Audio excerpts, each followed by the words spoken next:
વિધાનસભામાં લગ્ન નોંધણી માટે નવા કડક નિયમો બનાવવામાં આવ્યા છે। આ અંગે હર્ષ સંઘવીએ માહિતી આપી જણાવ્યું કે લગ્ન નોંધણી વખતે દીકરીના માતા-પિતાને જાણ કરાશે તથા દસ્તાવેજોની ચકાસણીની પ્રક્રિયા પણ કડક બનાવાઈ છે। આ માટે ખાસ પોર્ટલ પણ બનાવવામાં આવશે। નવા નિયમો લાગુ થયા બાદ શું બદલાશે અને કેવી રીતે આખી પ્રોસેસ થશે તે અંગે નાયબ મુખ્યમંત્રી હર્ષ સંઘવીએ માહિતી આપી। કોઈ સલીમ સુરેશ બનીને મારા રાજ્યની દીકરીઓને ભોલી ભાલી દીકરીઓનું જીવન બરબાદ કરવાની કોશિશ કરશે તો એક લોકોને શોધીને એનો હિસાબ કરવામાં આવશે। લગ્ન નોંધણીમાં ફેરફાર મુદ્દે સાંસદ ગેનીબેન ઠાકોરે નિવેદન આપ્યું। તેમણે કહ્યું કે સરકાર એવો સુધારો લાવવા જઈ રહી છે જે વર્તમાન સમયની માંગ છે। ક્રિમિનલ લોકો દીકરીઓને ખોટી રીતે ફસાવી પ્રેમ લગ્ન કરતા હોય છે જેનું પરિણામ ખરાબ આવે છે।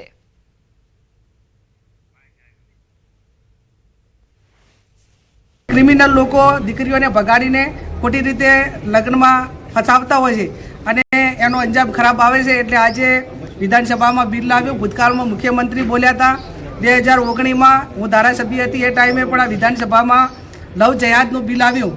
એ ટાઈમે આ વાત મૂકવામાં આવી હતી કે લવ મેરેજના કાયદામાં સુધારો આવે તો સરકાર પાસે અપેક્ષા રાખીએ કે એની અંદર સાંભળવામાં તો અનેક લોકોને સાંભળ્યા છે, અનેક સંગઠનોએ રજૂઆત કરી છે, ખુદ ગુજરાતના મુખ્યમંત્રી જાહેર સ્ટેજ ઉપરથી બોલ્યા છે।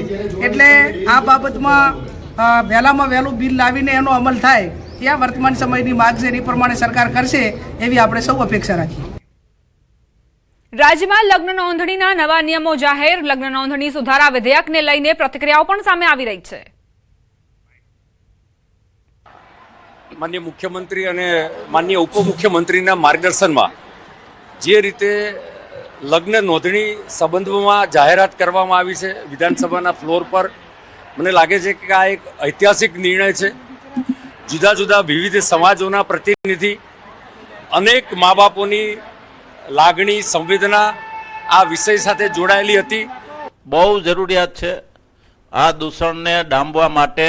આ દીકરીઓને ફસાવવાનું જે ષડયંત્ર ચાલે છે એ ષડયંત્ર ઉપર કાબુ ત્યારે જ આવે કે આ કાયદાની અંદર જોગવાઈ થાય તો જ।